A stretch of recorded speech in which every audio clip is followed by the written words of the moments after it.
a rich man's world.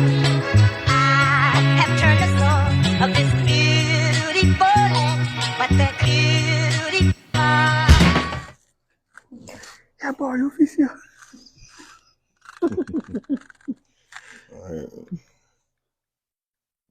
I need your microwave. Got a special song I want to play for this, only for this one, for this show, since we. Oh, shit.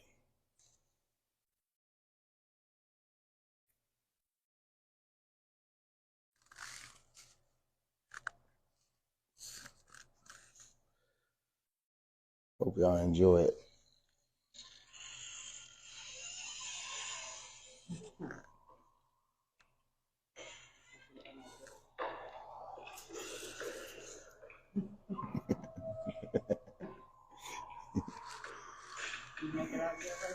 Huh? Man, I better know. Man, we used to dance to this ourselves.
Hopefully they'll be able to hear me. Do I think I need to move the mic? You think it's right? Okay, right there. Yeah, it's okay. Yeah, I heard you when you was Oh, okay. you doing the thing.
You can just see it.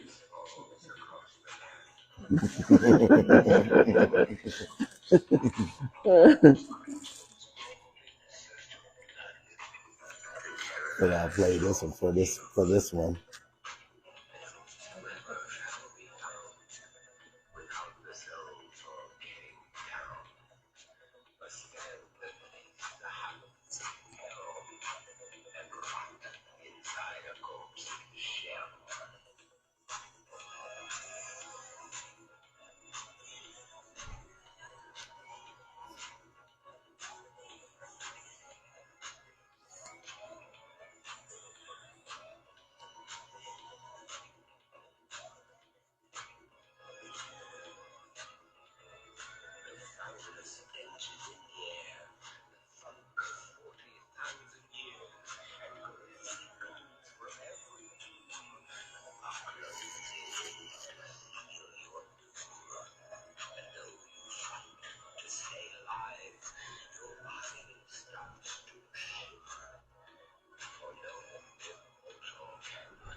Okay.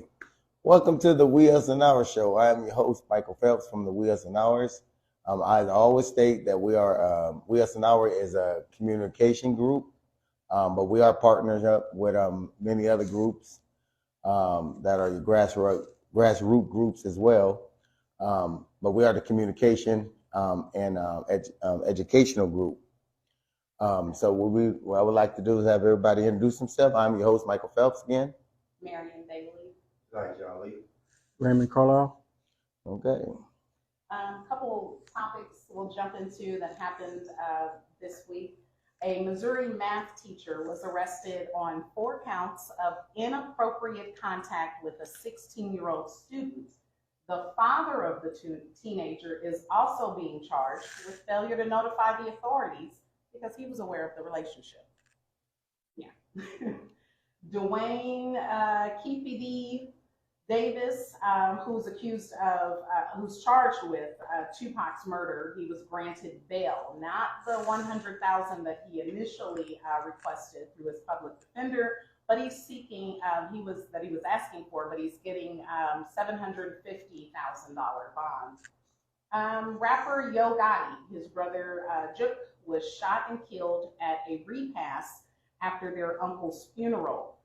This gives way to many speculations and conspiracies around Young Dolph's murder. And they're saying that this murder was a retaliation. Last night at a concert, Yo Gotti can be seen on stage with what appears to be a bulletproof vest under his t-shirt. And in other news, 6 members of Chicago's notorious O Block gang were convicted of killing Chicago rapper FBG Duck. He was gunned down, if you guys remember, it was broad daylight outside of the Dolce & Gabbana store 2020, and it was just this turf war. I believe he was hit like 16 times. People just jumped out the car and took him.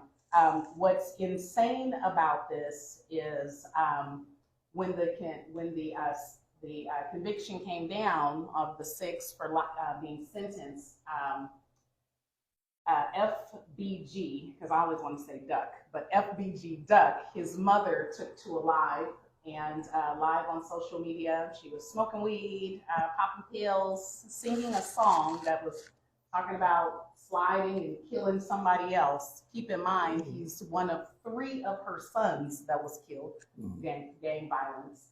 And so that kind of slides us into our main topic for today, talking about monsters. Are movie monsters crafted to mimic behaviors? We want to get into Frankenstein, Wolfman, The Mummy, Dracula, King Kong, Planet of the Apes, Dr. Jekyll and Mr. Hyde, and just kind of breaking down these personalities and seeing how they relate to us right now. Okay. What was our first one? Frankenstein. Frankenstein. Hmm. So anybody would describe what we consider a Frankenstein within our culture of beings, for men or women. You know, because Frankenstein. They did have Frankensteinette as well. They had Frankenstein. Well, I mean, Frankenstein was created, so He was created. He was created. He was created by a scientist that had a lust for creation. He wanted to be God, and he wanted to play God. And so he went to the graveyard and found criminals' body parts and drafted up this monster. Then once he got the monster, after his thirst for creation, he lost his desire for the monster. So he just released the monster into the general public. Now with this monster, the only problem with the monster was it wanted to be loved by its community, by its peers. But since it was created and it had all the stigma on him, he just reacted violently towards the rejection. We can kind of see that with our youth today. They always feel rejected. So and then they're labeled as monsters.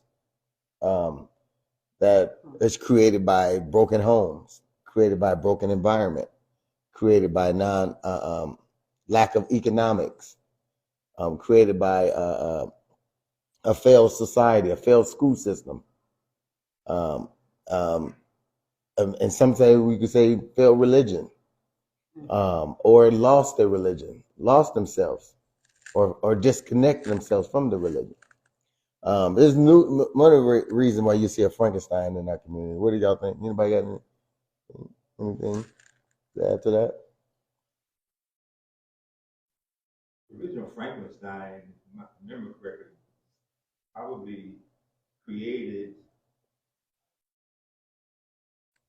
in the early part of the 50s. That's when coming out with the monster on television, the piece of getting different parts to developing and put it together. That was the whole theme of the whole thing, and the electric shock bringing him to life. Mm-hmm. The piece I think that might kind of coincide with as a theme is that in mostly all of the original movies, he wasn't violent. Mm-hmm. He was almost too loving. Yes. And too caring. Yes. And only because of people being scared of him because of his looks, by them only dealing with him on how he looked, superseded finding out who he really was, which developed the monster in him that became the beast. I think that was kind of the concept, the thing that kind of set him off. And then as time went on, anything the guy who Boris Karloff. His name was Boris Karloff. Was the original Frankenstein. Okay, and it was so bad that it typecast him.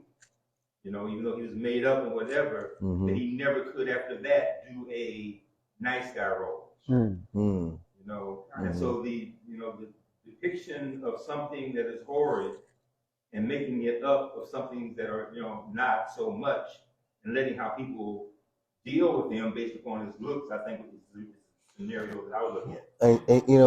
And to go back to resemblance of his looks. So when the media always paint young black men as thugs, barbarians, hoodlums, that is that monster that they have created a narrative of. And then them hoods, those thugs, those hoodlums, those gangsters, or they want to call them, are the ones who wants to be accepted in the community, but society has rejected them because of their affiliation to whatever they're affiliated to, or due to the lack of within their environment. So they're trying to survive.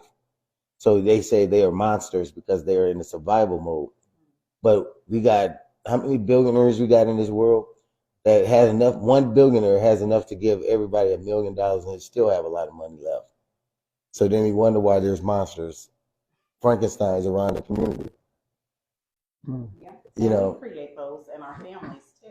Yeah. I mean, when you think of lighter skin, darker skin, like we create those, you know, and that division where we accept or we might be more lenient to someone that's more fair skinned, and then we act as though someone that's darker skinned can take a harsher punishment or can take harsher words. And I've seen this over and over. And like I said, even in just my own family, and you're like, what are y'all doing? Like the punishment should be the same, but we want to pacify it and kind of downplay it a little bit just because of that outward appearance. And it's happening just with our own, as opposed to even going out and getting, you know, you think about the workplace, going out and getting into the workplace. You know, when I was in different, I would say different newsrooms, it would be, if you look at a dress code, some of us would be held at a different standard, you know, than others. And so you're like, but we're all the same size. Yeah. So what difference does it make if she wore this or if I wore this or, you know, something like that? You can even go back to when it started to be a thing to be on social media, when newsrooms, when you look at like Fox and NBC and CBS, when they started to actually push news online, at one point they didn't want reporters commenting. Because you can get into an entire war with somebody on social media and just going back and forth in comments. And so, I mean, an entire war. And so they didn't want you to make a comment or anything like that. And then if you did, then it would be, you know, a different approach, a different penalty or, you know, punishment for those of us that were African American as opposed to someone else. And I just want to add to, you know, because you know we do create monsters within ourselves. You know when a young lady or young boy gets raped in their home, that creates a monster because they have to deal with that everlasting stigma of that, you know, of that abuse of power or that trust of a family, of a loved one. And then that person that was that Frankenstein that violated that Dr. Frankenstein that violated that being turned it into a Frankenstein, because now it has it doesn't trust anymore. It doesn't have feelings. It wants to be loved, and it wants to be loved, but it goes out for love for the wrong reasons, in the wrong way. And y'all go ahead.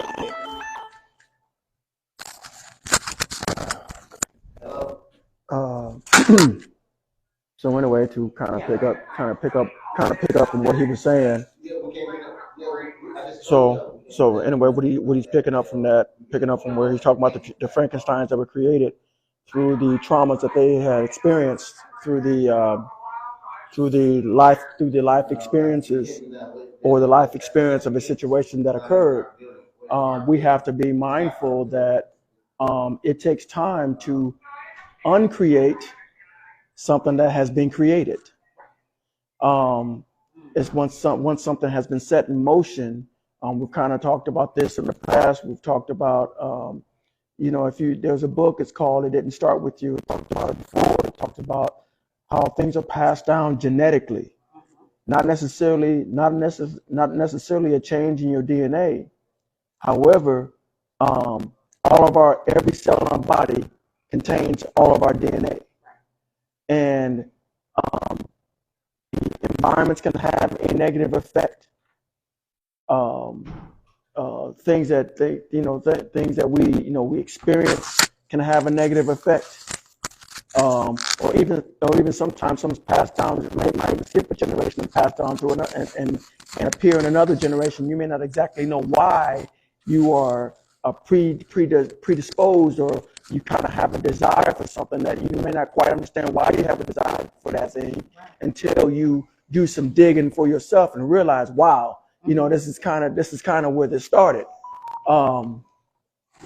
So it's important that as we're talking about this today, that we're talking about how monsters are created.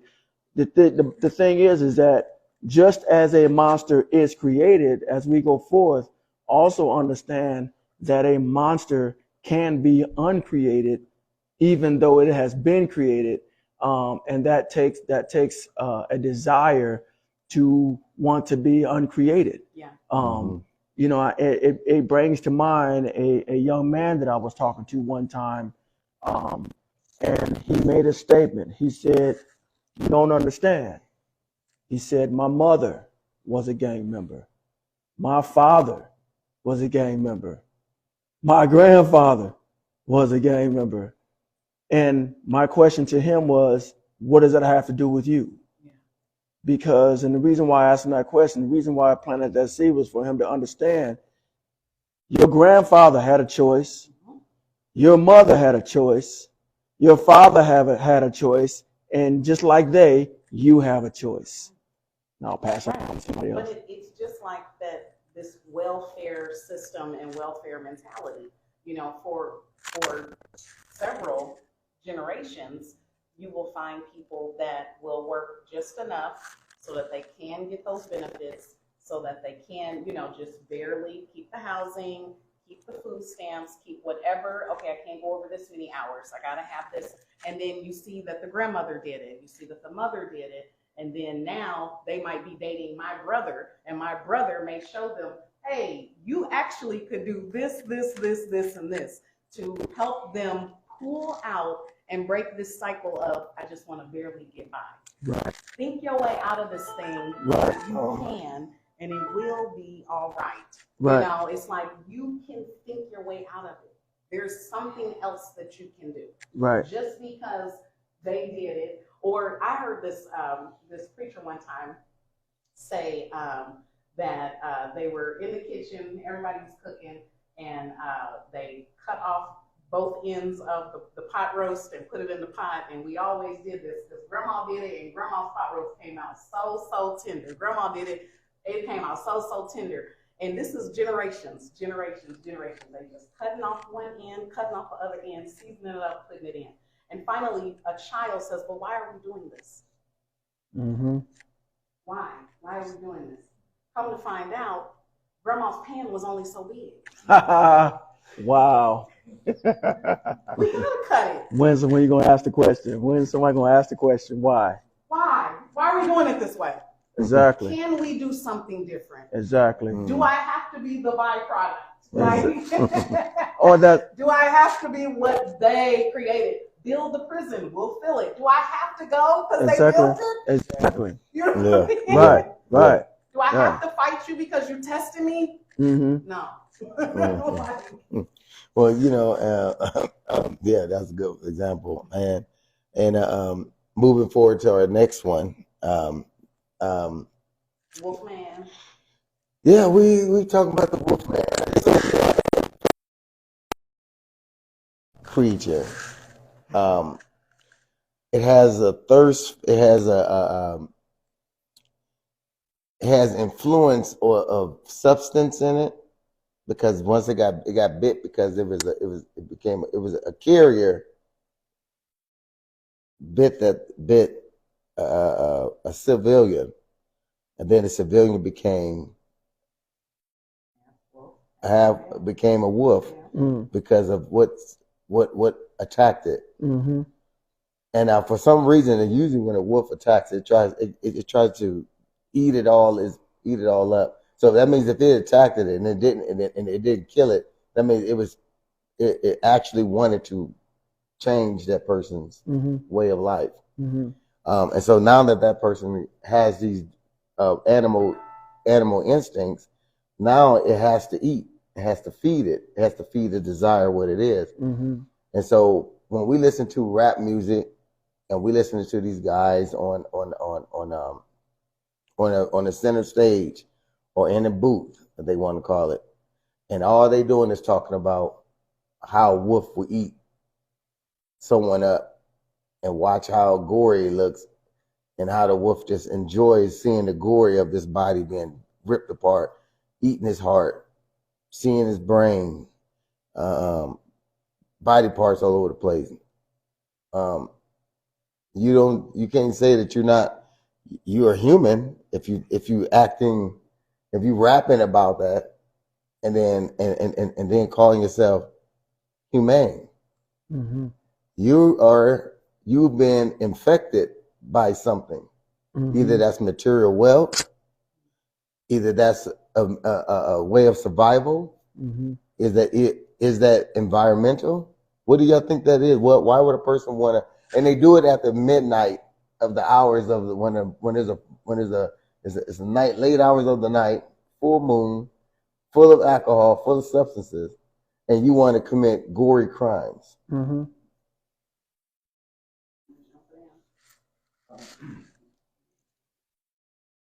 You can't make sense out of a nonsensical situation. And we were talking the last time about the television. It would be interesting to try to measure how many effects of television activity has altered humanity. You know, and I go back to the concept of television. You can make up anything or create anything, and if you play it over and over again, get enough people to watch it, after a period of time, it's going to, you're going to absorb it. And I'm saying, and it's something that they use it as an entertainment mechanism because there's a fight between regular information and the movie industry. And the one who would be able to gather the most amount of attention would be the one that had the most patrons, whether you went into the theater or watched it on television. And I think the point that I'm trying to get to is that the majority of the things that identify good and bad are created to produce good and bad. After a period of time, you have to depend on which one is it that the overall people want so much. Do you want to see a lot of good, or do you want to see a lot of bad? And I think if you took a survey right now, you'll find out that a large amount of people will talk about, well, good is boring.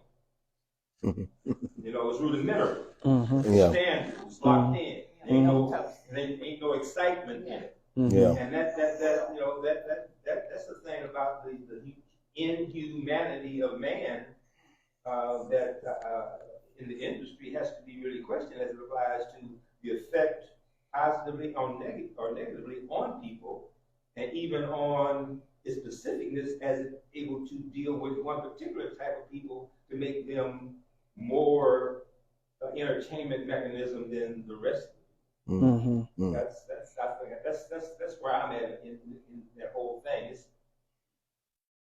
We can't afford to be entertained about our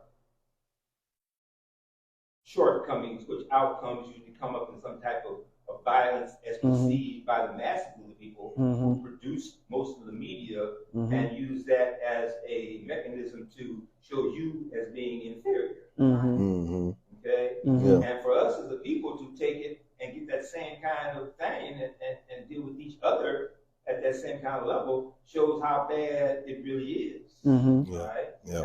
And our educational systems don't do anything to approach those kind of things, even to the point now they compete with us. They put all the lessons on television. Well, and I agree with what you're saying. It's more along the lines of allowing ourselves to be paid to behave a certain way because it entertains. So you have to ask yourself, what are you losing in the process? Is the trade worth it? Because in the end, you're nothing but entertainment. And it's not But the reality is that we allow ourselves. The flip side is that flip side of it is that we allow ourselves to be socialized. We allow ourselves. One writer put it this way: it says we are the summation of the people we hang around. So therefore, you hang around people who are animal-like, who conduct themselves in animal-like ways. It's like you're talking about the wolf man.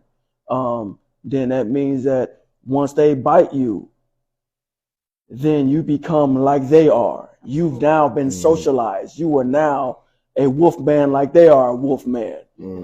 Even if you were not initially a wolf man or a wolf woman, you became that because because of the exposure, the socialization. But that socialization can occur amongst friends, but Family most members. often the socialization happens at home in the family unit.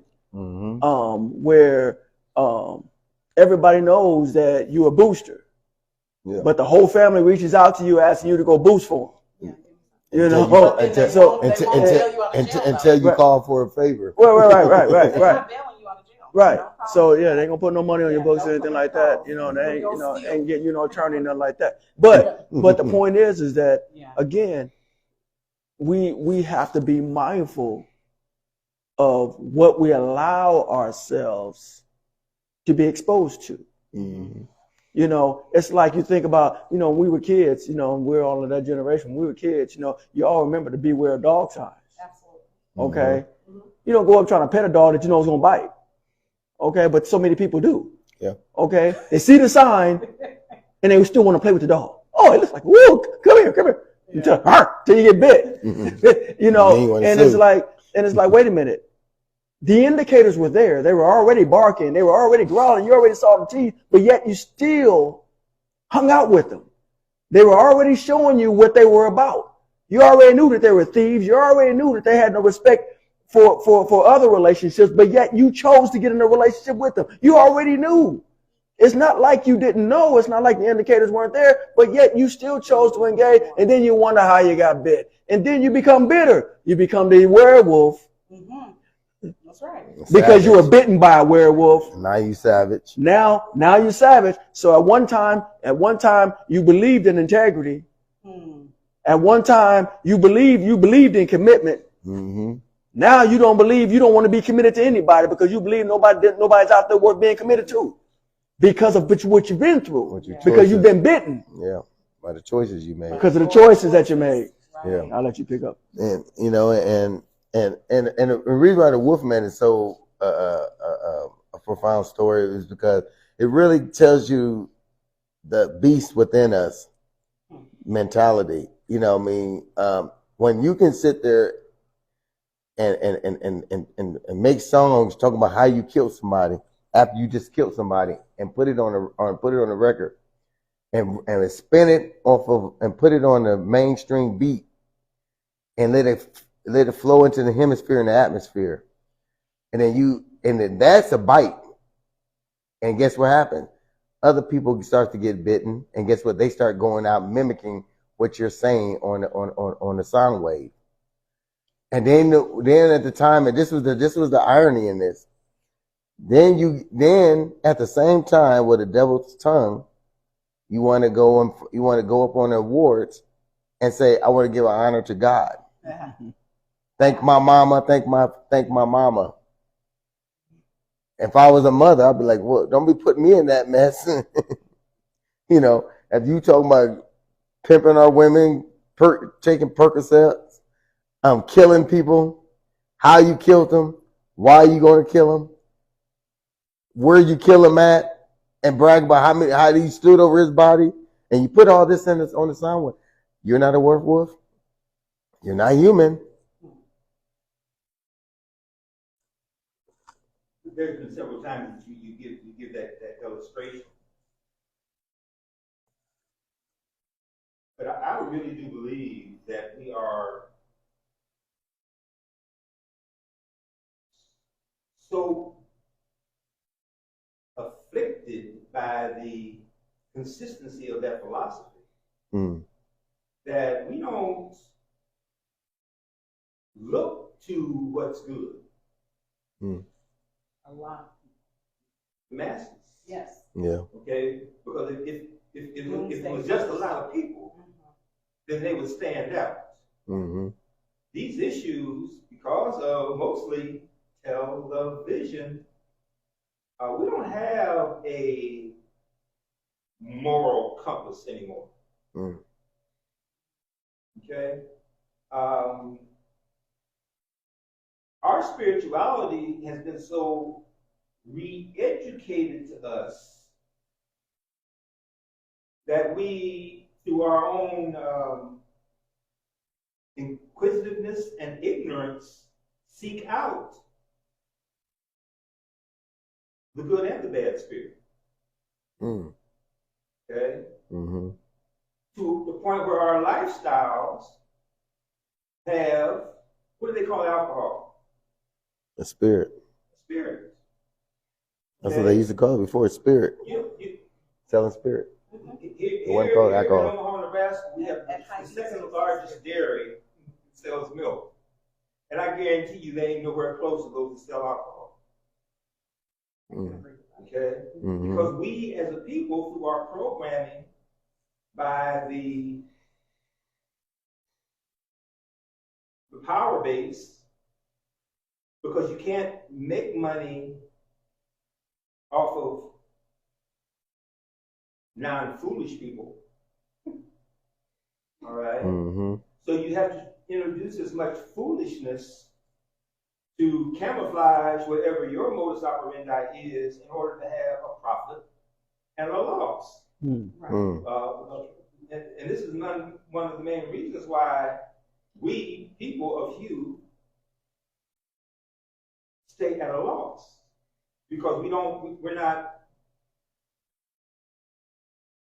absorb those things that enhance us.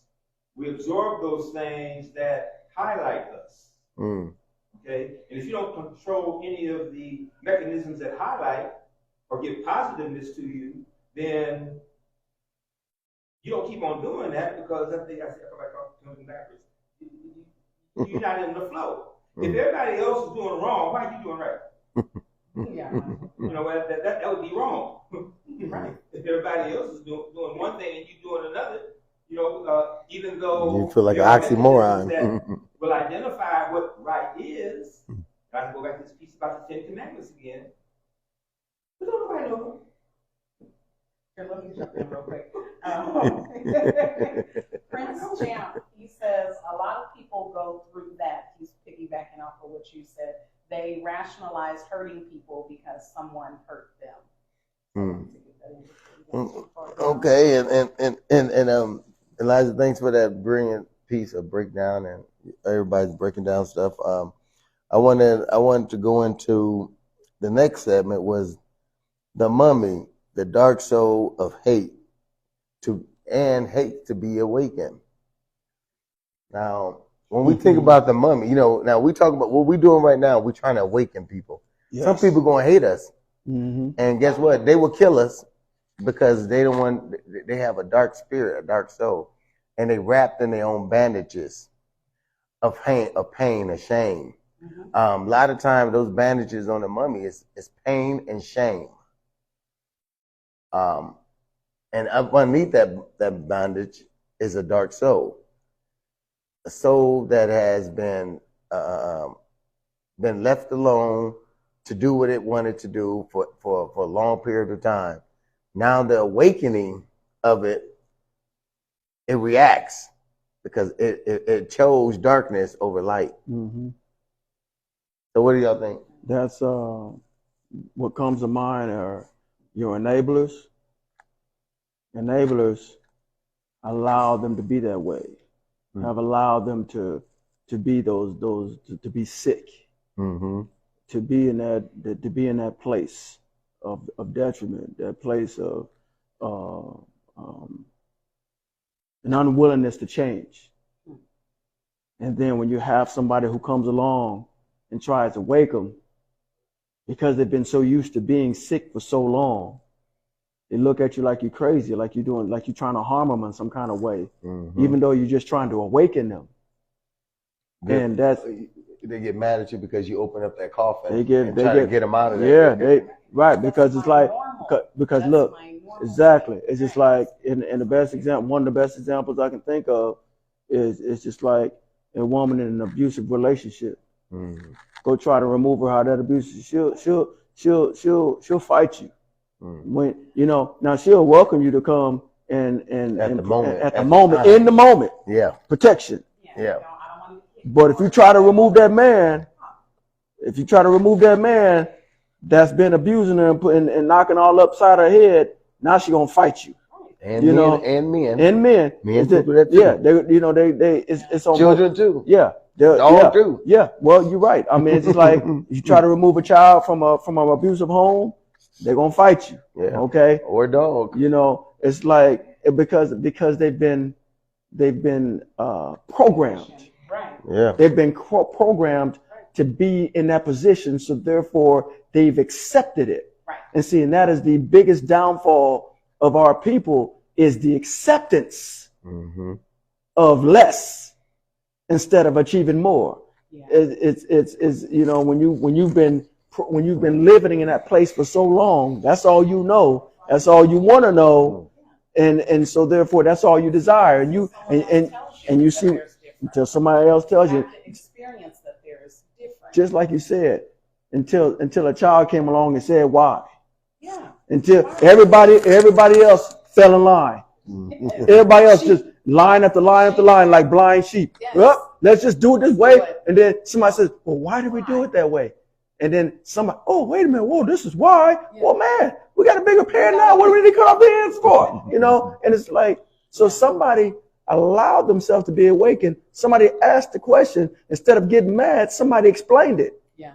You see what I'm saying? But oftentimes, families being the families that they are, what happens in this family stays in this family. They don't want to explain nothing. Right. So because they don't want to explain anything, everybody stays sick. And that's why they're wrapped And all the way up. and that's why they wrap just a wrap on the toe, boom, and we take it off and we keep it. Generations upon generations upon generations, all the way to the top of their head, from the feet to the top of their head. Generations upon top of generations. It's very difficult to make sense out of a nonsensical situation. We as people of Hugh have only come into what we perceive as the right way within the last 100 years. That we assumed to be the right way was the one that was forced upon us as our overseers. Okay. One of the first things that they were smart enough to do was to alter the format of our religious experience. Okay. Do not allow us to go to school. Still don't do that. You have to break your neck to get into college. You know, you can't do normal kinds of things through the educational system and say I'm gonna go to college. You gotta go all the right ways, of which the first thing to do is leave your peer group alone. They're gonna distract you from what you need to do. What does that mean? That means you have to alter your internal, even though your external mindset. Yeah. Right? Mindset. Which makes you, after a period of time, forget who you are. Well,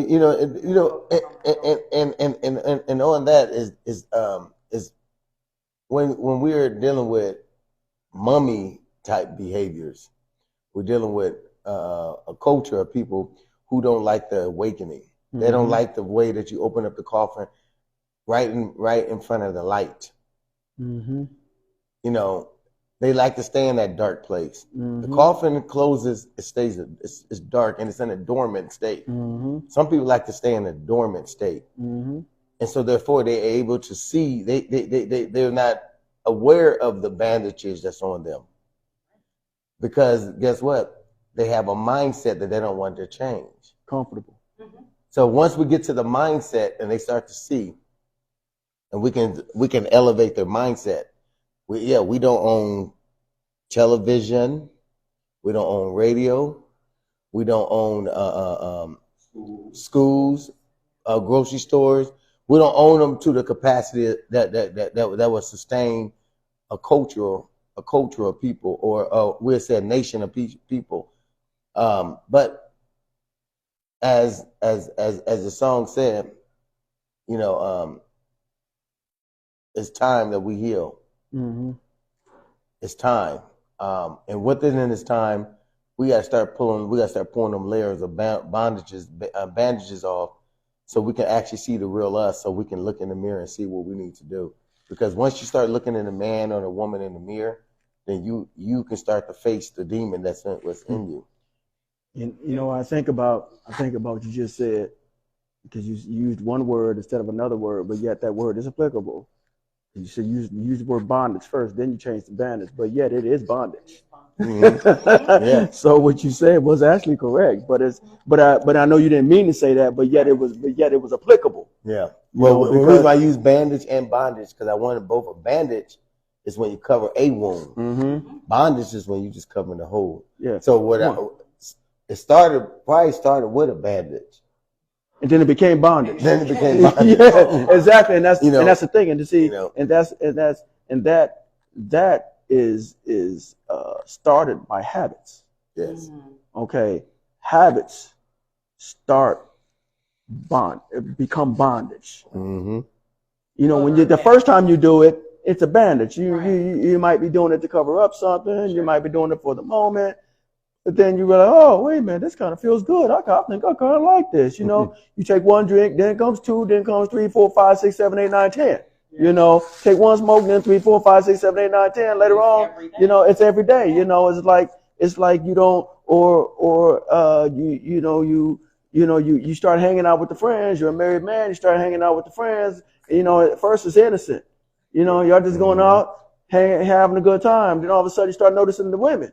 And then before you know it, you're out there cheating on your wife. Yeah. You know, it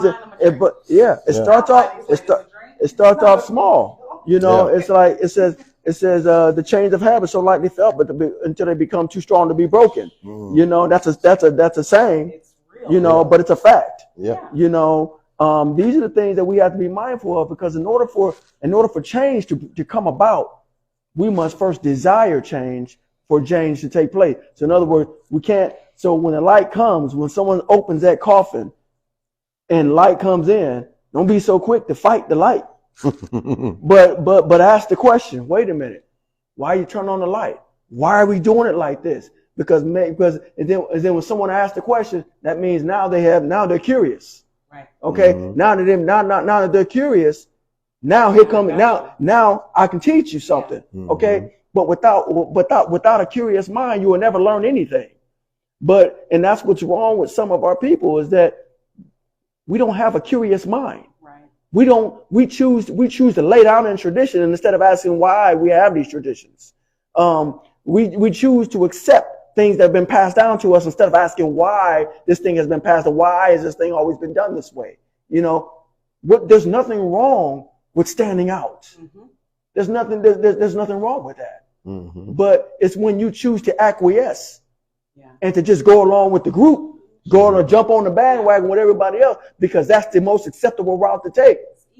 It's easy. It's acceptable. Everybody's patting you on the back, say, yeah, come with us. Yeah. This is a great way to go. Then you realize not until it's too late, much later, that it was the wrong way to go. Mm-hmm. But somebody, a generation or two later, will say, wait a minute, why are we doing it this way? Yeah. And and I think Brother Life will say something. The consciousness of spirituality is the most direct communication line between yourself and what is perceived as being the creator. Our miseducation as a people has not allowed for us to know who the creator is. We spent the largest amount of our collective time in spiritual structures being educated through a document that identified the creator of our slave master. To the point that we even got to the point that we could memorize it and we could articulate it and have our own churches and our own communities. But that still did not affect the understanding of spirituality. The spirituality is something that has to be within. in order for it to be within, then it has to be constantly fed and developed. You can't do that if you're in shackles. Where are the shackles are? Well, our first shackles started off in slavery. But where are the shackles today? Now. Where are our shackles today?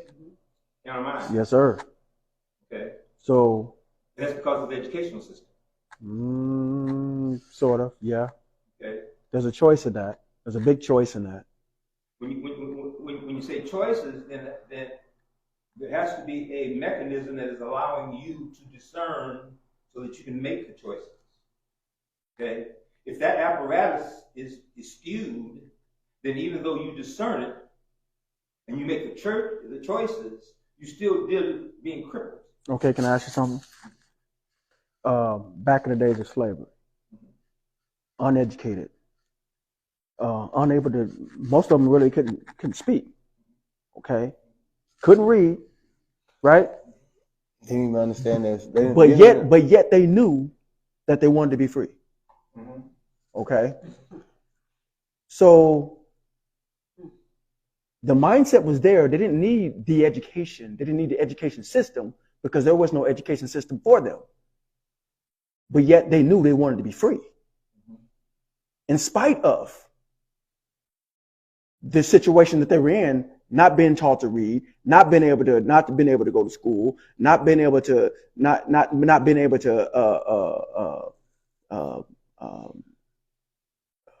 allow somebody to teach them anything. Mm-hmm. Okay, other than their daily duties. Well, let me add what you're saying. Let me add what you're saying so we can get a better, more clear understanding to make sure everybody understands what he's saying. If you was in your house, you have a dog, and you had to go to work all day, and you left the dog in a kennel all day while you at work. When you get home, first thing you say, "Oh, I gotta let my dog out," right? So you let the dog out. He has a mindset. He was in a cage, but he wanted to be free because there's things he wants to do. So once you open that cage and you let him outside, that dog, and it's hard to get him back in the house because he knows when he comes back in the house, he knows where he has to go back to. His mindset is that I wants to be free and roam. So they're gonna have to fight to get me back. They're gonna chase me down. They're gonna do whatever it takes. Right. But guess what?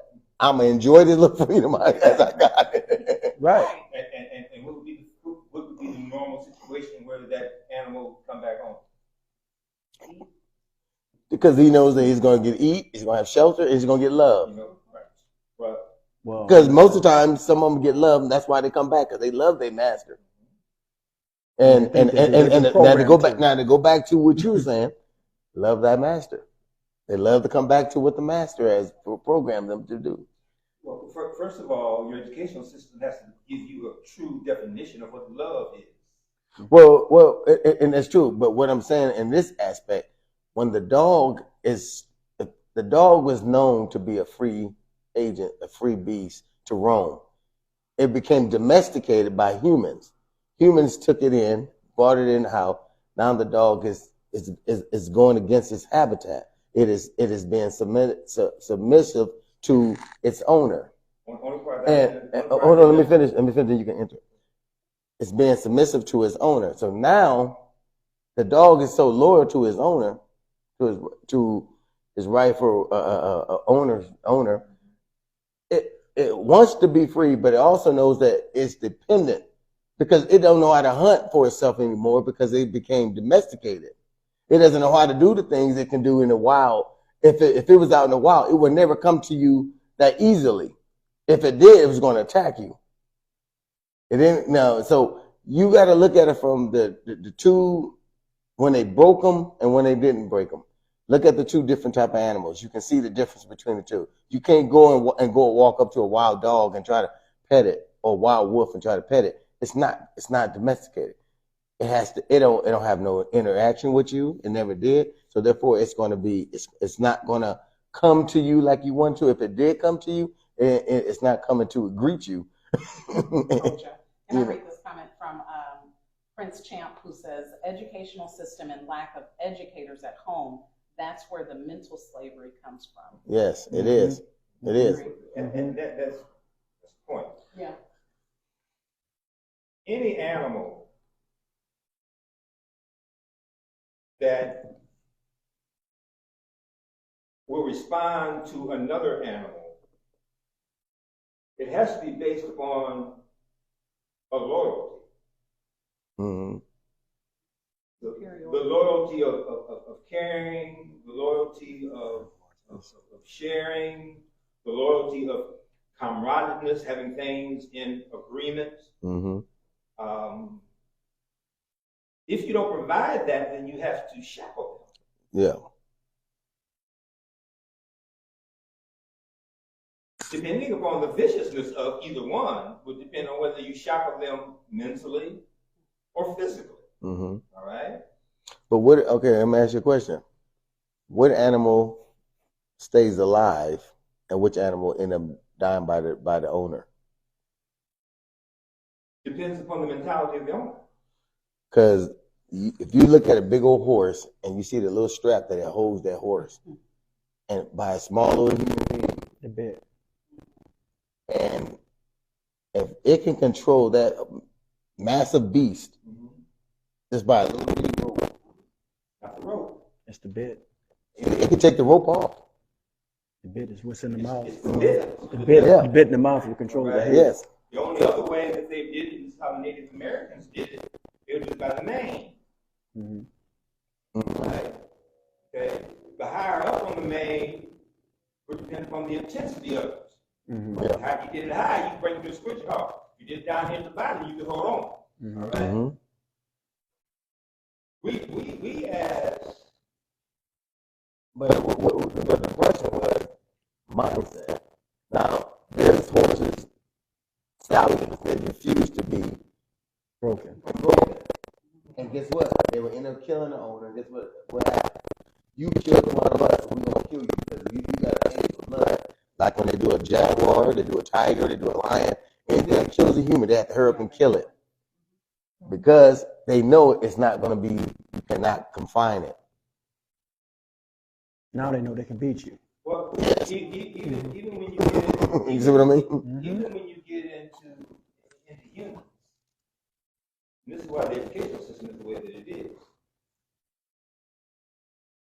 Humans come in different species. Let me ask you this: Why were slaves not allowed to read? Why were slaves not allowed to read? But there was no need for it. Nope, that's not the reason. They didn't want them to have knowledge. There was no need for it. What I'm saying is, it speaks to Michael's point. And what I'm saying is, he said, once an animal got a taste for blood, they had to kill it because now they knew that they could beat their captives. Why did they not allow slaves to read? For blood. No. And being You're talking literate Okay. or You're even talking here we go. psychological. Okay, what I'm saying is, when they didn't allow them to read, or even religiously, they were only allowed to teach from certain scriptures, lessons. Right. Mm-hmm. certain ones that kept their minds shackled. Mm-hmm. Okay, because they didn't want them learning anything about being delivered. They couldn't teach any of that stuff. Okay? Or the Just fight. like they didn't want them to read because they didn't want them to have information. They didn't want them to be able to access information. They didn't want them reading. Mm-hmm. And they didn't want them being taught a certain way because they didn't want them knowing anything about freedom. Because then you'd have a problem on your hands. It's like a prison system. In the prison system, if you don't stay on top of all of them, the reality is they all outnumber you. And as soon as they come together as a united front, you at a loss. that's why I bring up the situation about the prison system. How can 4-inch blocks keep out 3,000 people? They ain't locked up by that. They locked up by this. Well, and that's the thing. That's what I'm saying. That's what we've been saying. Is that it's not a It's a choice. It's a choice, and it's a mentality. It's Mindset. Look. It's like do not forsake education. Okay, when afforded the opportunity to read, when afforded the opportunity to learn, and you turn your back on it. And that goes into the next what y'all saying right now. It goes into the next one. Okay. Dracula. Now, Dracula, ability to manipulate. Okay, but the thing about Dracula, he has no power unless you invite him in. So when you talk about that system, and people are enslaved by the system, they allowed it in, and they allowed it to create fear. And with Dracula, if anybody knows the story of Dracula, once you allowed him in, now he does the same thing as the wolf. You know, the wolf and him is only two animals, two creatures, monsters that was able to inflict and change someone's DNA. They can change the way that they develop. Now, both of them has to live through night for them both to get their full capability, full strength. Dracula cannot do anything in the sunlight. The wolf only comes out at night when there's a full moon. So it tells you a lot about characteristics of what we see in our community. Most of our murders are happening at night. Most of our murders are done with malice. They're done with manipulation. They deal with setups. They deal with drug overdose, imperative of mindset of thinking, and they're infecting other children to do their bidding. So you can see the fangs and the claws, because you can be scratched by a wolf and become a wolf. You got bit by a vampire, you become a vampire. So the difficulty that I have, what you're saying is absolutely true. The difficulty that I have that's not based upon time and space. It's based on matter. Prior to so-called Emancipation Proclamation, this society could do anything that they wanted to us at any given time and any given situation. All right? And that time is not so far gone that there ain't recent documentation about it. All right? Only because of, and I mentioned again before, only because of outside factors, World War I and World War II, did they have to totally relinquish the concept of slavery. It had nothing to do with Lincoln and the Emancipation Proclamation. They had to actually stop externally, consciously, mostly in the South, treating people of hue as animals. And that wasn't because of what they were doing. It's because of what the world around them was doing. And they didn't have enough men to send to those other countries or protect our country from being overcome. All right? World War I and World War II is what stopped slavery, not the Emancipation Proclamation. Yeah. All right? By the time that we recognize that I'm in France and I'm in England and I'm in Germany and these people would treat me like I'm just like them and doing whatever, first thing I got to come up with is, am I going to go back home? I don't want to. One of the biggest numbers that will never, ever be told is the number of dog tags that did not get checked in when they came into America. But they didn't come back into America. Right? So how does that got to do with Dracula? You're talking about something, first of all, is fictitious. All right? No, that was done to give a certain kind of characteristics. It has nothing to do with us in America. Our inability to perform doesn't allow for us to stay in the house and just come out at night.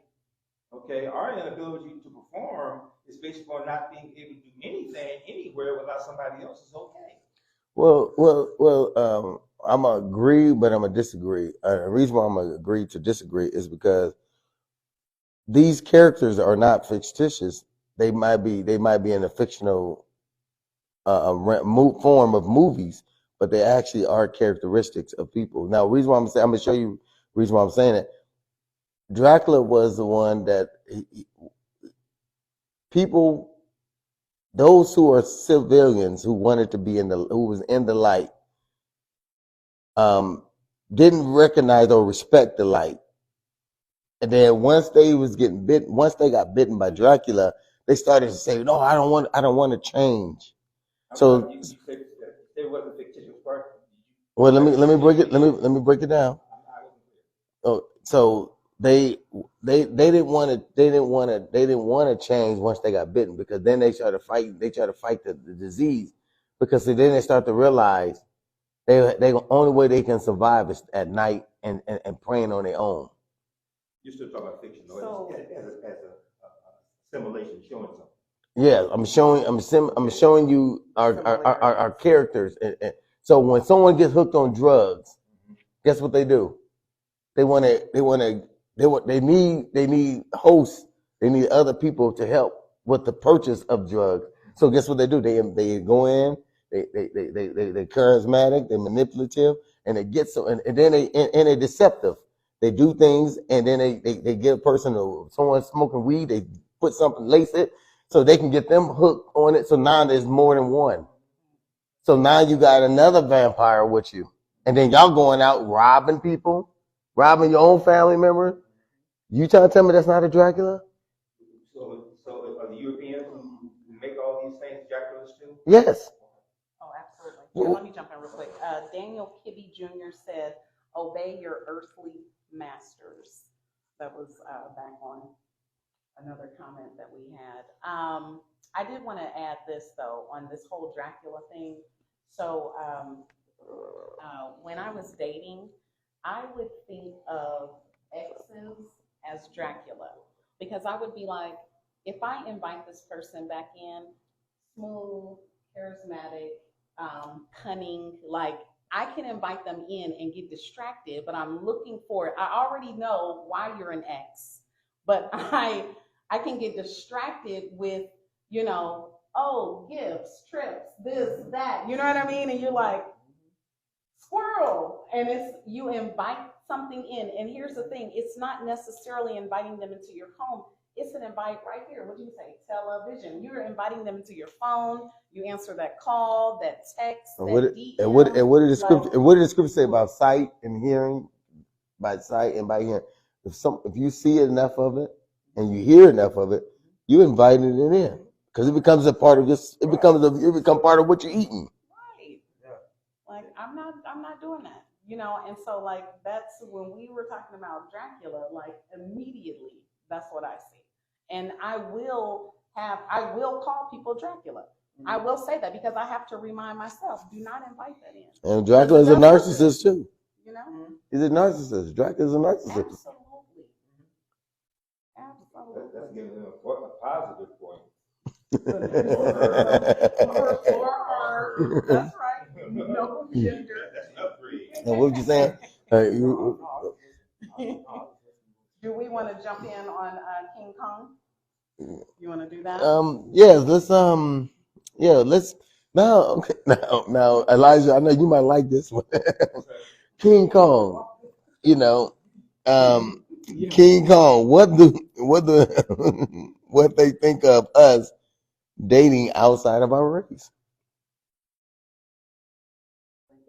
I missed something somewhere. What was the story? You remember the story of King Kong? King Kong, when one got the white woman in his hand. Yeah, big black man going to go get a blind. Yeah. And trampled over quite a few others. Don't want you. Yeah. Too dark, too fat. Yeah, he was very picky. And they depict us as this big old gorilla. Yeah. They depict us as a scary gorilla that they had to call in. They had to call in the military planes to shoot us down. Yeah. And they brought him to America to show him off, put him in a cage to show him off.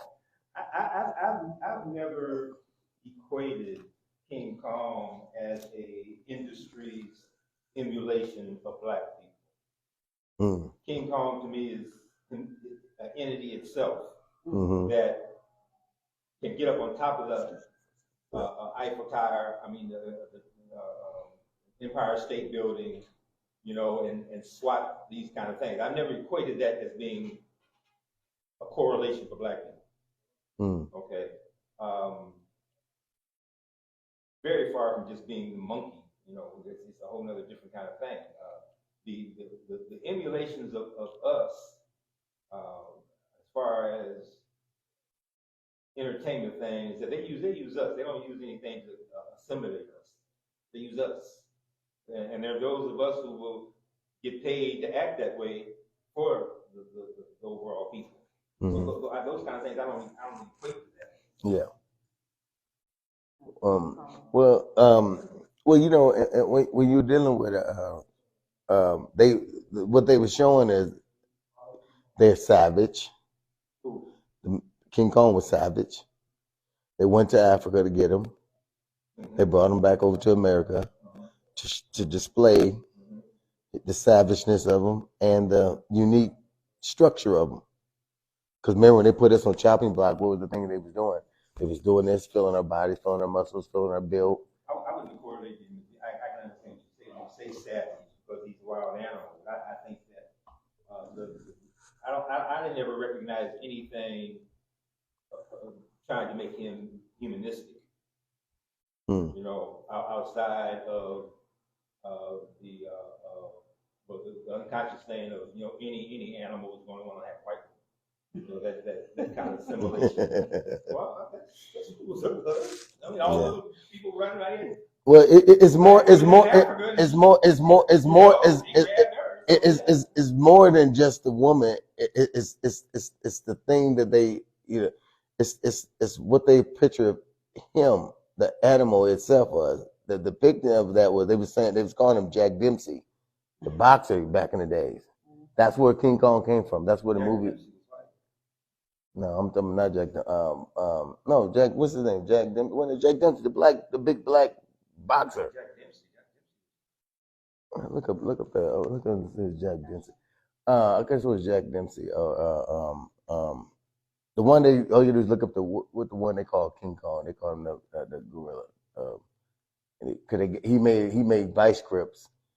They call him gorilla grips. He was the one that created that too. Because it was Jack Dempsey, the boxer. But anyway, but that's what that movie came from, because he was parading with a white girl around. Oh no, you talk about. You sure his name ain't Jack Dempsey? No. Big. He's the first world champion. First black world champion. Because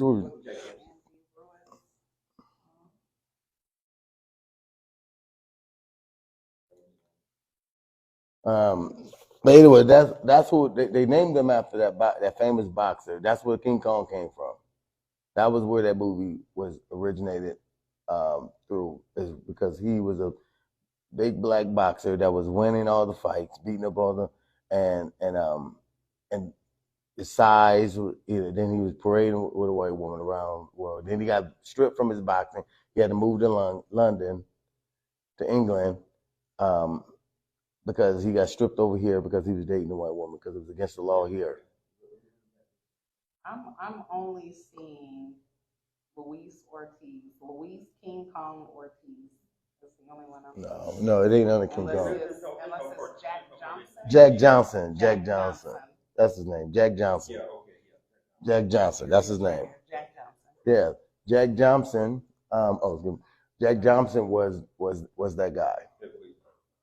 But that was just a story, just to tell you, if we can't feed into the narrative now, the white wife, yes, which that's not the problem. The problem is what they depicted him as.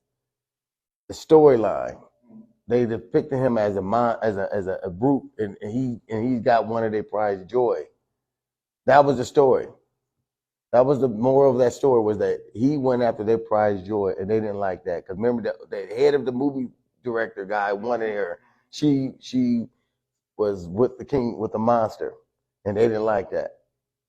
So they put out all the stakes to kill that monster. And so that was the story about that. And And it ain't about who you love. It's not the problem. The problem is what they depict of us as people. They use that. They made a movie about us, and we didn't even know that was about us. What do you mean, the movie Jack out? That King Kong. It was King Kong. It was about a black man, a black brute monster going after their woman. Going after their woman. It didn't say the woman loved it. I can understand it, but overall, I don't think the movie itself. I don't think the masses of white people that went to that equated King Kong more as a black man as much as even as black people being monkeys. That didn't come out of it. I think the emphasis of it was the beast out of all the African women in the general area chose to pick this white woman who was brought into Africa with this other group of white folks and taking her up.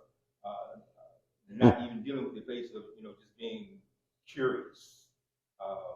And they do that. That piece probably by a lot of people seen as the King Kong being a black man monkey crazy by a white woman. That could be, but I don't think the movie in its presentation wanted to emphasize that as much as the storyline. I think just general people there who would have those kind of racist concepts would let a gorilla that's, first of all, that's huge and tall and big that he can hold a woman in his hand. That makes it very far-fetched. Well, remember they said Jack Johnson was a pretty big dude. Yeah, but but I'm talking about, they're gonna. Hey, but to sell a story, you have to add some fiction to it. Who's the guy that played Jack Johnson? Real strong actor. What is his name? I forgot his name. Gossett Jr. No, not Louis Gossett Jr. The one. Yeah, Louis Gossett. No, it wasn't Louis Gossett Jr. With the one with the deep voice. What's his name? Yeah, he passed away. Yeah, he's an Academy Award winner. Yeah, it's gonna come to me. You know what I mean? But since King Kong was a storyline, but it leads us right into the Planets of the Apes. The fear they have of us rising up and taking over. A bunch of remember they always called us monkeys. The masses of this, even we as black people do that. We do. What's that? Call each other I don't think that's the emphasis that particularly Hollywood or other people want to portray. They don't. They're more likely that's what he's missing in most cases diminish the masculinity in movies nowadays of black men. Well, the thing that people do is that if they want us to know something, if they don't want us to know something, they put it right in front of us. Yeah. They put it right in front of us or put it in the book. So they can put something right in front of us, and you wouldn't even know it because you wouldn't even know it till later on down the line. Just like yes, to read to understand. They feel the desire in you to pick up a book. That's part of the mental trap. So that it will add about taking something away from black persons. Put it in the book. Because if you never thought about reading, you've always been told that you couldn't read, not allowed to read. Last thing you're gonna do is pick up a book. But I think the thing that you'll find though, this is how I think about World War II. I think that you might find, but it's got to be an older movie.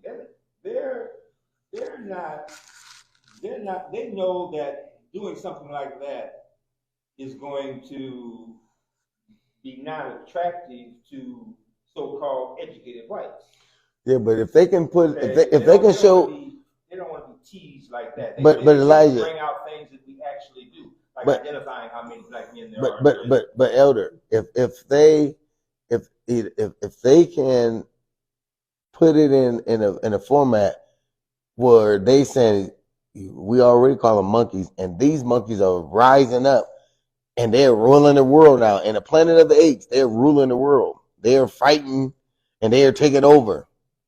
He gave one a gun. He found out what gun was. He was just ready to go to war. That sends a signal back to the hub, and the hub starts to speak and say, "Oh man, we gotta do something about this because they're ready to rise up. Because them young guys got guns. Them young guys out here just shooting and ready to go to war. They lawless. That's what the Planet of the Apes was about. Lawless apes was willing to fight and take over because they was tired of being what? Enslaved, captive. Bondage. We do enough because of our historical treatment. Also with the extremely disproportionate number of places in the community to absorb alcohol. With the music is one of the parts that really I think is probably the most detrimental at this point in time. Music's always been detrimental. There's rap music out that is more damaging because, first of all, it damages us first.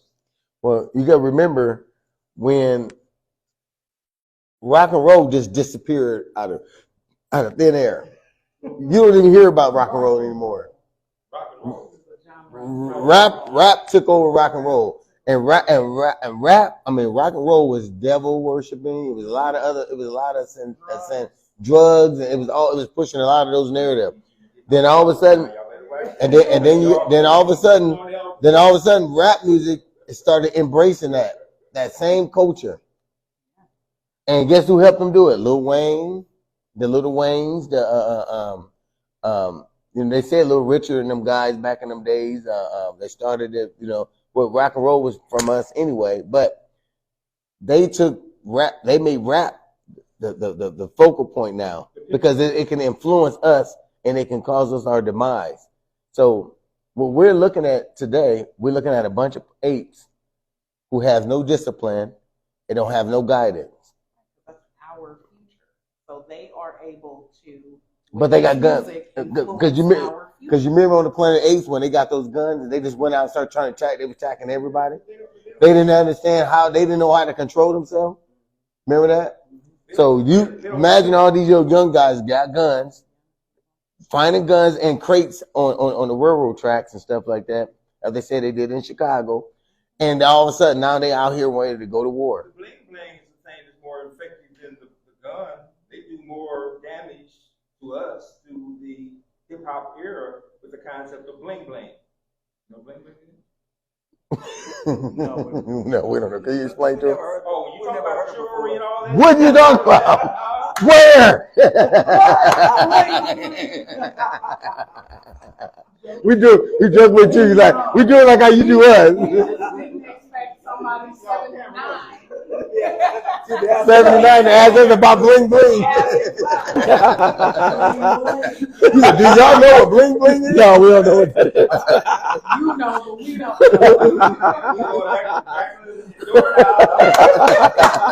I'm trying to bring it back in this time.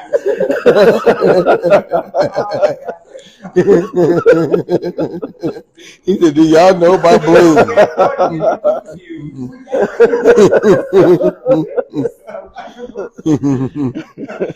Oh man. Yeah, you gotta read some of that stuff here. Oh my goodness. Hey, well, this leads us into our next one. Our next one is Dr. Jekyll and Mr. and Mrs. Hyde. Personalities that are aggressive within or out of confined environments. A person who has a split personality. So pretenders. Gemini. No, watch your mouth there. Watch your mouth. Ooh, my goodness. Hey, yeah, but Of course, I wasn't gonna say Aries. We're fine. Well, that's those first thing that come to mind are hypocrites. mm, And the reason why I say that, it's back in the day as we were growing up, we used to hear, "Do as I say, not as I do." Hypocrite. That was something that was started a long time ago. I can do it, but you can't. Okay. I will tell you what you shouldn't do, but while I'm doing it. Okay. Wasn't effective teaching, but nevertheless, it was something that was instituted. In household after household after household, that it just became a common saying. You got the point across. So that was a downfall of the family. Downfall of generations upon generations, because you got one generation to believe that, programmed to believe that, okay, and then they taught their children the same way. Or do as I say, not as I do. Okay, may not necessarily use those words, but their actions spoke louder than their words ever did. Okay. I think that my generation was the first to experience that. I don't think it really came into effectiveness until after World War II. That was the only time that there were enough structural black families to you might hear a mother say that. Most of the time, it's the father that says that. I disagree. I don't know. It was more women that told me. The women in my family said it. Yeah, and the women in our family said it. Well, it was mostly women. And it was mostly women anyway. We didn't have men around. No, we didn't have men around. So it was more the women. Yeah. That would be. I'll be 80 in March. And our grandmothers. Our grandma. My generation would say that. Okay? Well. Our generation, because of our initial ones that were into an educational system, that would think that we knew enough to come home and talk to our parents differently. All right, and that was my father would always say, I bought you in, I'll take you out. Right. Well, heard that one too. Yeah. And so that came out of that World War II experience, because the black men being in other countries and seeing how the real structure was laid, as opposed to what they went through in America, predominantly coming out of the South into the North.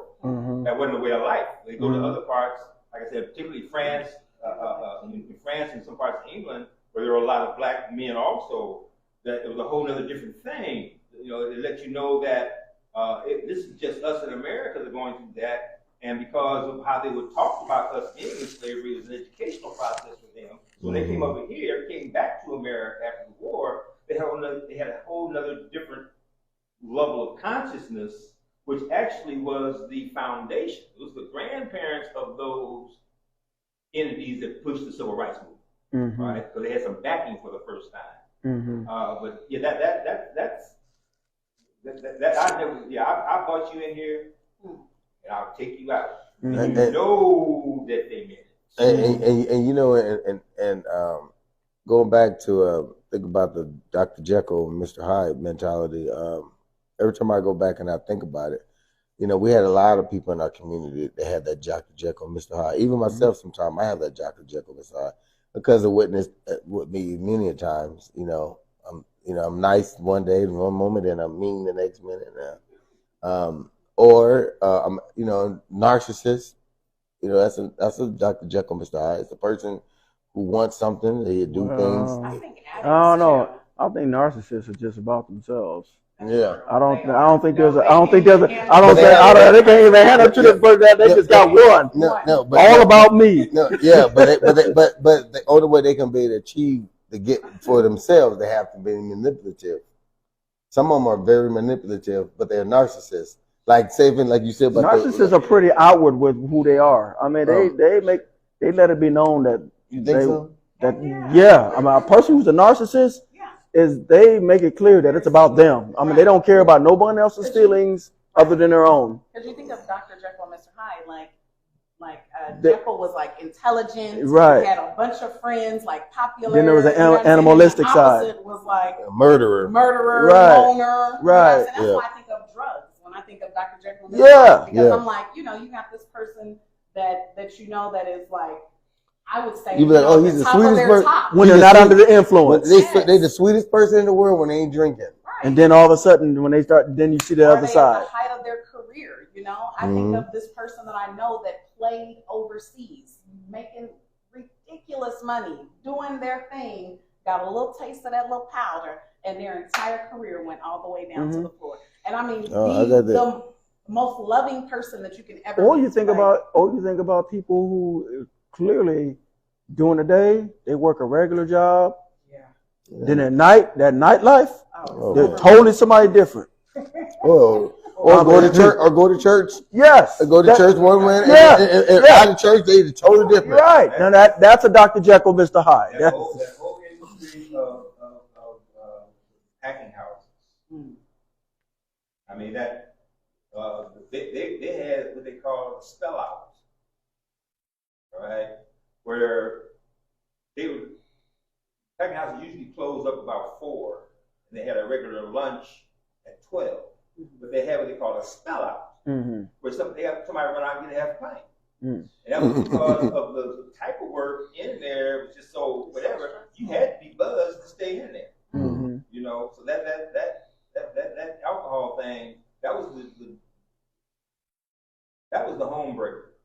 Yeah. Well, a Dr. Jekyll, Mr. Hyde, the person who engages in that mentality is not a focused person. Right. See, that's where you can say that a person like that works against himself. It's like, I mean, we grew up with a young man.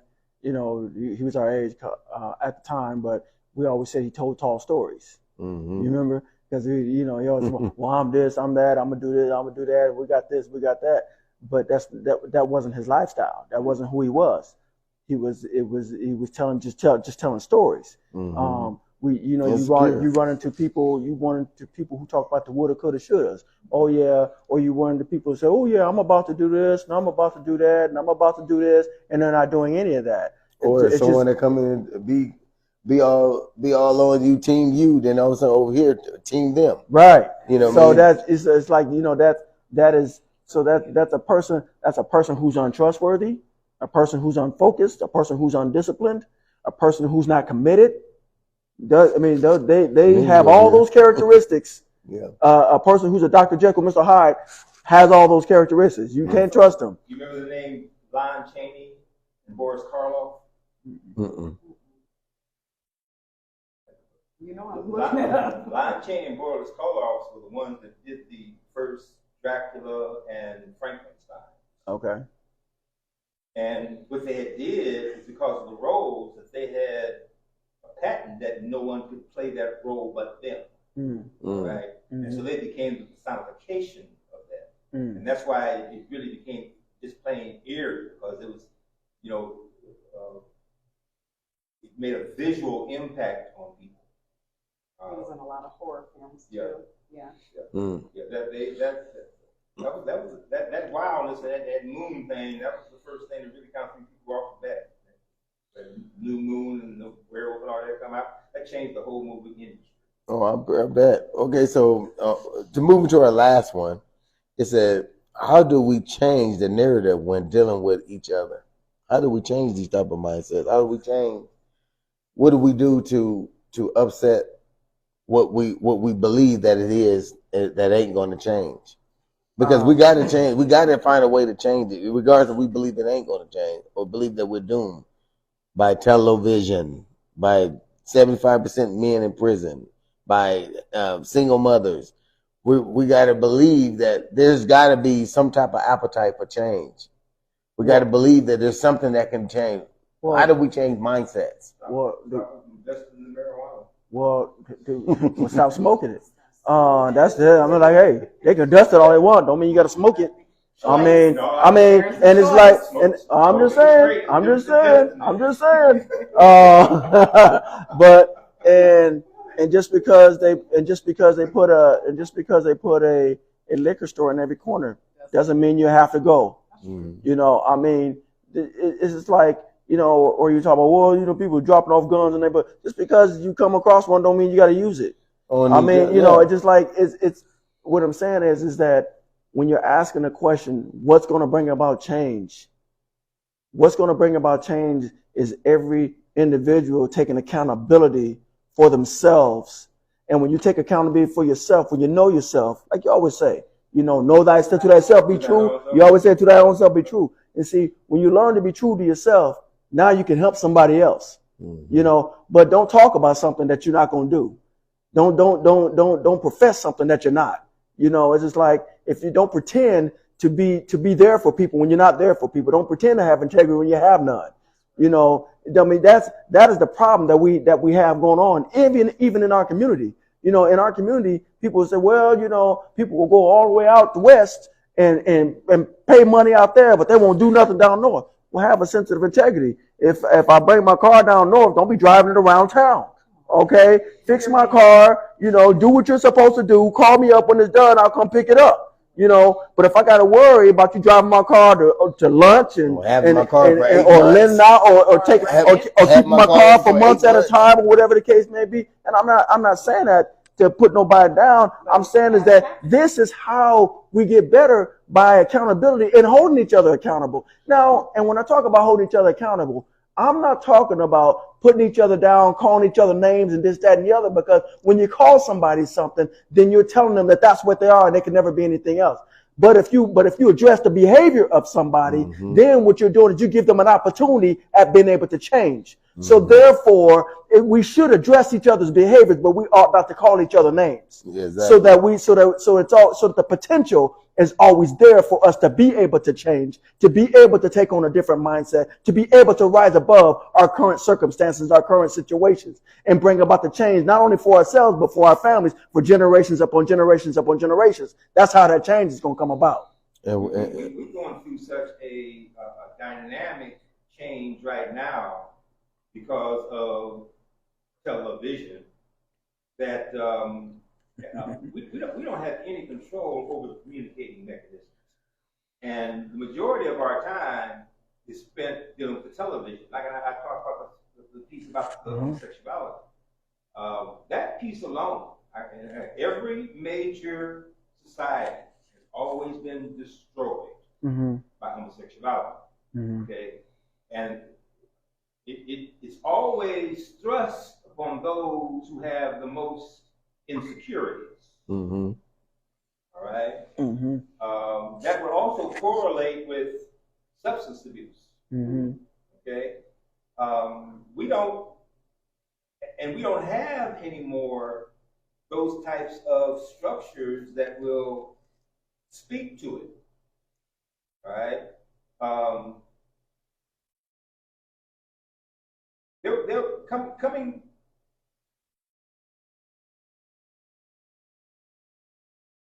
In the middle 70s, when most of the major community-based organizations began to implement, most of them were put into place with the understanding that they had to deal with the households. All right. In that process, because of the small amount of money that they used in these organizations, they found out right off the bat that's nonsense. We can't do that. We have to do it a whole nother different way. And so they began to identify women's issues. Okay, they couldn't get away from the necessity for child services to go any further. All right, and so they just left it alone. So they weren't going to give out no more money. All right, that won't even speak to automatically the majority of the women that were in those situations were already under some types of subsidies. Which means there couldn't be a male nowhere present nowhere. Okay? Right. All right? That is always, to me, and I most of the human service organization, a specific point for them to do that, knowing the outcome. Mm-hmm. Right? But Elijah, can I ask you a question? If, cause we was talking about monsters, and you talking about a society, and you talking about a group that who controls the society. They only can control because they only can control the monsters, because the monsters don't even recognize that they're monsters. If the monsters start to identify that they're monsters and the behavior of what monster that we just named, and realize that you are partaking or have invited or is this thing that we're talking about, and then you look in the mirror and say, you know what, it's no longer I'm gonna be that Frankenstein. Yes. I'm no longer gonna be the werewolf. Yes. I'm no longer gonna be the Dracula. Right. I'm no longer gonna be Dr. Jekyll, Mr. Hyde. That's right. I'm no longer gonna be, I will be the Planet of the Apes. Yes, I will be King Kong. Where you gonna get this spirituality from? It don't matter who you get it from. It's already it's within self. Where you gonna get it from? It's in you. No, we don't. What? We don't. We don't. We don't. Oh, that is, we have the melanin, which allows for the pituitary gland, which is your balancer, to understand it. All right. Then it becomes up to you to determine on whether you will or whether you won't. But spirituality. There's no such thing no more. No, there's always spirituality. It's never left. Individual, and this is we individually. That's relationship with the Creator. That's not spirituality. Difference. So tell us the difference. Explain it. Your spirituality does not talk to you. Your spirituality allows you to go to a different set of things and try to pick from it what you think is the best for you. Okay? Based on what? So that sounds like discernment. The God is already in you. Correct. We already established that. We already established that. Well, you've been created that way. Yeah. That's it. It ain't nobody except those who are mentally sane. They already on medication. Okay? Don't know that they're doing right or they're doing wrong. Some. Right? The majority of us, because we traditionally lean upon the European society to determine our rules and our regulations, fall prey to making the wrong kinds of decisions. So we quit doing it. Well, then ask yourself this question then. You know, I guess I'm trying to understand the foundation you laying. Mm-hmm. Because when we talk about foundation, we talk about things that are you talking about what they lay, or are you talking about what we can lay? And can I throw in this? Are you saying we're not spiritual people because we're choosing wrong? Is that what I hear you saying? No. It's humanistic in us. Right. It's not spirituality. Spirituality is something that is external that you absorb in. Okay, so what I heard you describing was discernment. You wrong. And so if you're saying that is spirituality, I'm saying then we have that. No, spirituality is not right and wrong. So then that's what you explained when you explained it. So I'm asking you can you explain it in layman's terms then? Because I'm not understanding what you're saying. When we asked you what you meant by spirituality, you said I could have said that because I automatically differentiate between the relationship with the Creator and what we're taught. Okay. When I say spirituality, that's what you're taught. Okay. We all have a inner understanding of right and wrong. Correct. That's what this does. The pituitary gland. Correct. It does that. Okay. If to thine own self be true. All right. And when you know that there's something wrong, you don't just do it. You leave it alone and suffer whatever it's been caused and go head on. And that sets you on a path to be what they call one with creation. You're not out of balance anymore. Okay? That's very difficult for us to understand because we were forced out of balance because of slavery. All right? And generations, and we've been 3 generations out of that, and we don't have a physical entity where we can operate without outside forces afflicting us. We want to integrate. You know, we want to be part of whatever, and all the part of whatever, particularly in America, is devilish. And that's the part that throws us completely out. That's why organizations like the Nation of Islam, they have to go through an indoctrination section with the parents and with the children at time of birth in order to put us back into our true perspective. All right? And the things that they run into from the so-called legal systems or whatever is they filed an action against the ADL right now because of how they speak against the Jewish community. This may really get going on. We know what's right and what's wrong. But when you're talking about spirituality is the thing that when you plant a seed in the soil, and you develop that seed by watering it, make sure you pluck in the thing. Those are the things that you're in tune with nature, and nature helps bring back the essence of where you are lost. Because a lot of times we get lost in the modern world of technology and all the other things, but we forget about how to cultivate the land, how to preserve the land, how to understand the rights of people, and all that comes into the area of spiritual. How you're spiritually in tune. You're in tune to nature. You're in tune to everything that's around you. You're in tune to the Creator. You're in tune to these things. So, these are the things that you always look at as an essence of what your spiritual base is based off of. Understanding how to preserve the things that are of your character, your integrity, your what do you eat, all the things that you put in, everything you're doing is a spiritual content. It's the thing that you gravitate to, and you have respect for everything. When you lose that, then either you are practicing something, so then you can either become, and they say some of it is you become religious, because religion is a practice that you only do one particular practice of a certain thing. But when you're spiritual, that means that you understand the essence of everything, and so therefore you build that relationship with things. Wait, real quick, let me say this before we get too far down.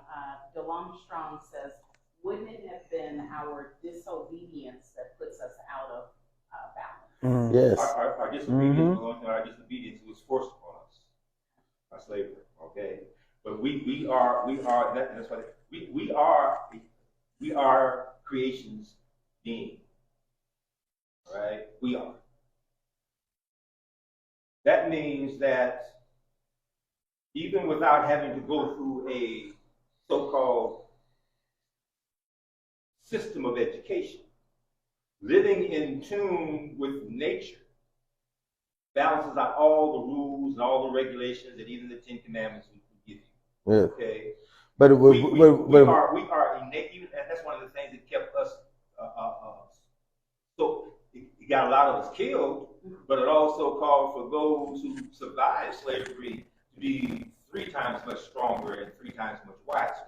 But if we keep looking at the fact that we was enslaved, we were enslaved, and we're still conquered in a world where they gave us privilege by giving us licenses and all the things to move about and to work and to get doctrines and all that stuff. Those are all licenses of a society, of a corporation, of people that are conquered. So that's why the licenses are there, to give you privilege to do those things, to move around. Without those licenses, you can't move around. Here's another, the same Brother Strong. He said, we tend to lose our spiritual identity in our physical quest.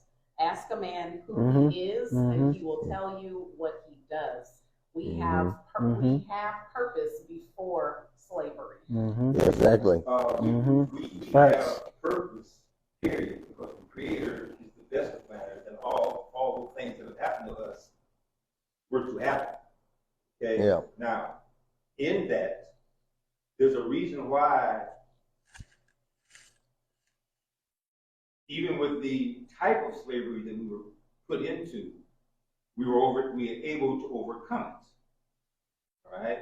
Our difficulty is that we, through our lack of control in geographical area, weren't able to educate ourselves. Okay? Well, we were educated by European education, which in its book, you remember The Yearling? Yeah. Well, You read the book The Yearling? Yeah, but you remember it? There's so many books that we can go back into. There's only one book like The Yearling. No, I'm talking about. There's many books that we learn. I mean, not books, but we learned a lot of different things. Which that's gonna be one of our topics coming up. We're gonna do a 3-part segment on, but I'm not gonna mention. But what I'm saying is that there's a lot of stuff that we learned through their ruling as they ruled over us. But we gave them power to rule over us, because after we start to once we start becoming aware and knowledgeable of things, then our inner self starts to tell us that there's stuff that we need to do, and that's what we here today. If we weren't here today, because we understood what is our purpose, because we understood our purpose now. And there's a lot more people out there that know the purpose, but are they activating the purpose? No, and that's what we hope that this show will help them activate their purpose. Their purpose is their spirituality. It is their concept of life. It is their reality of understanding that they are stakeholders in this world. And whatever you put in is what you're going to get out of. If you put nothing in, you get nothing out. You cannot open up a bank account with $0. Whatever you open up a bank account, you have to come in with something. You got to invest. We are. And just investing is not enough. You have to be disciplined as you invest. Disciplined investment. If we weren't disciplined, we wouldn't be sitting here talking now. You said we would be able to do that. You said if we wasn't, or yeah. If we weren't disciplined, okay. Discipline means to have the understanding that we've got issues, and you need to tell the rest of the folks about the issue and try to get some communication going. That's knowledge. Yeah. Okay, all right. Discipline is doing what you don't feel like doing. Is that we know what difficulties we face as a people. And discipline is understanding, if I do this, it can affect us. Check this out. Strong said, we are all slaves, only with better paying masters. Our jobs have more control over our time than you do. Don't be fooled by the fancy plantation. Exactly. and that's the thing that we always have to remember. But it's past our time. And this was a great conversation. Great. Thank you for that, Elder.